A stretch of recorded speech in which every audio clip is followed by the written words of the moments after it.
kasih, kembali lagi bersama aku Maria Perlin di Fakta Edukasi. Teman-teman semua, pasti dalam sebulanan atau 2 bulanan ini kalian udah sering banget dengar kata resesi 2023. Banyak banget yang udah bahas sebenarnya tentang apa itu resesi 2023 dan apa sih dampaknya terhadap perekonomian di Indonesia maupun di dunia. Tapi kali ini teman edukasi, aku pengen ngebahas dalam perspektif kita sebagai orang-orang pendidikan nih, atau untuk teman-teman semua yang saat ini berprofesi sebagai pelajar dan juga mahasiswa. Kira-kira menurut kalian resesi itu berdampak nggak ya sama kehidupan kita? Sebelum kita bahas lebih jauh, mungkin nggak afdol dong kalau kita nggak tahu apa itu resesi. Mungkin kalian juga dengar banyak sekali penjelasan tentang resesi dari referensi-referensi yang terpercaya maupun referensi yang ambil langsung dari para ahlinya. Nah, aku pengen jelasin dari cara pandang aku yang cuman sebagai pengamat nih teman-teman, ataupun aku sebagai pelihat yang nggak punya background sama sekali di bidang ekonomi. Nah, secara sederhananya, resesi merupakan kesulitan ekonomi dalam hal dagang dan industri yang menyebabkan banyak sekali kerugian yang dihasilkan secara ekonomi. Hal tersebut karena ketidakseimbangan yang terjadi di neraca ekonomi nih teman-teman.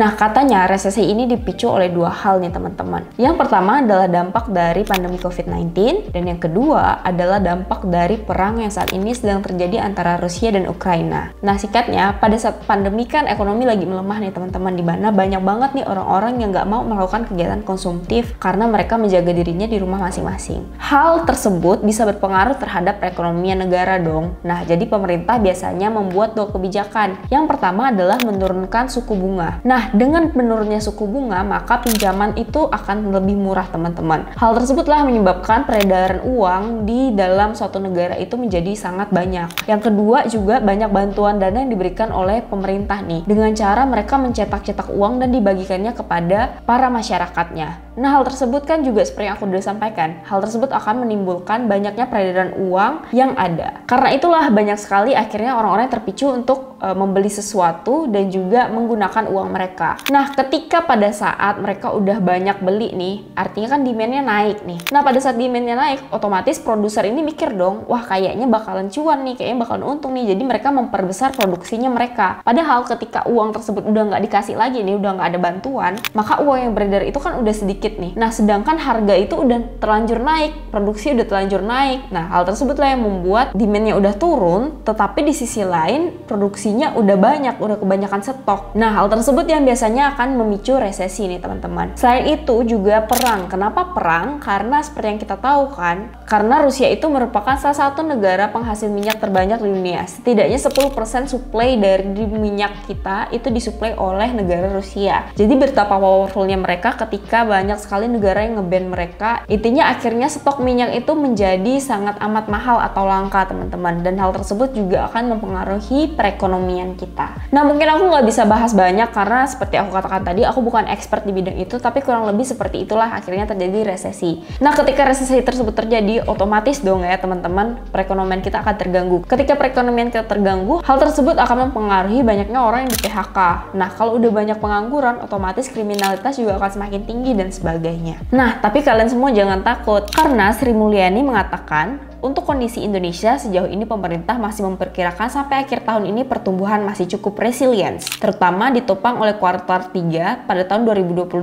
Hal ini mencerminkan dari konsumsi yang bagus, ekspor yang masih sangat kuat, dan investasi yang sudah pulih. Hal tersebut menunjukkan bahwa sebenarnya Indonesia itu ya mungkin memiliki dampak, tapi tidak sebegitu signifikannya seperti negara-negara besar teman-teman.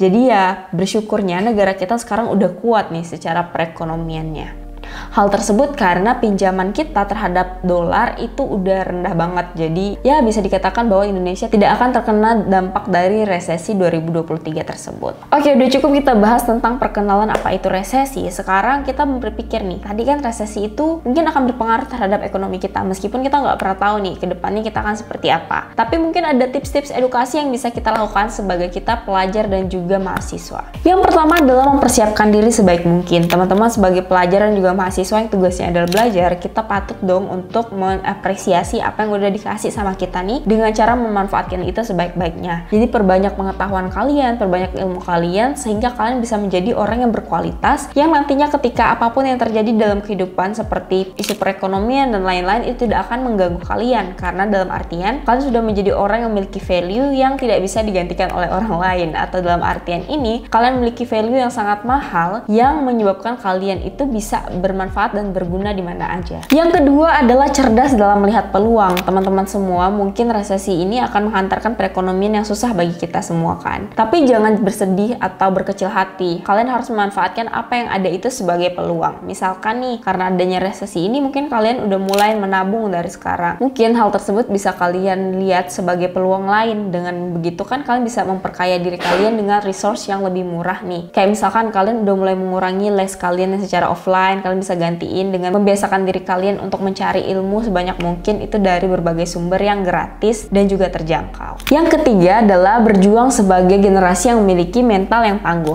Teman-teman, seperti yang kita tahu bahwa resesi ini merupakan salah satu masalah yang mungkin saja bisa melanda kita dan berpengaruh dalam hidup kita. Tapi jangan jadikan itu sebagai alasan kita untuk bermalas-malasan ya teman-teman. Justru sebaliknya, kita harus semakin resilient atau semakin tangguh dalam menghadapi apapun pola kehidupan yang akan terjadi di dalam kehidupan kita. Karena hal tersebut sudah dibuktikan oleh para nenek moyang kita bahwa manusia itu merupakan orang-orang resilient yang bisa tetap bertahan tentang apapun badai yang menerpa kita sebenarnya. Dan yang terakhir adalah berfokus pada diri sendiri. Akan lebih mudah untuk kita bisa mengembangkan apa yang bisa kita kontrol, teman-teman. Artinya, ayo mulai sekarang fokus sama diri sendiri. Resesi merupakan faktor luar yang mungkin berpengaruh terhadap hidup kita. Tapi ingat, yang punya kendali adalah tetap diri kita sendiri. Jadi teman-teman semua tetap semangat, harus banyak-banyak pengetahuannya. Jadi jangan cepat ketakutan dan ngerasa kayak, aduh nih aku harus gimana dan sebagainya. Untuk kalian baru tamat juga jangan langsung pesimis kalau nggak bakalan dapat kerja, karena sebenarnya peluang itu masih akan tetap selalu ada. Selama manusianya masih ada, maka apapun rintangannya kita akan tetap bisa lalui bersama.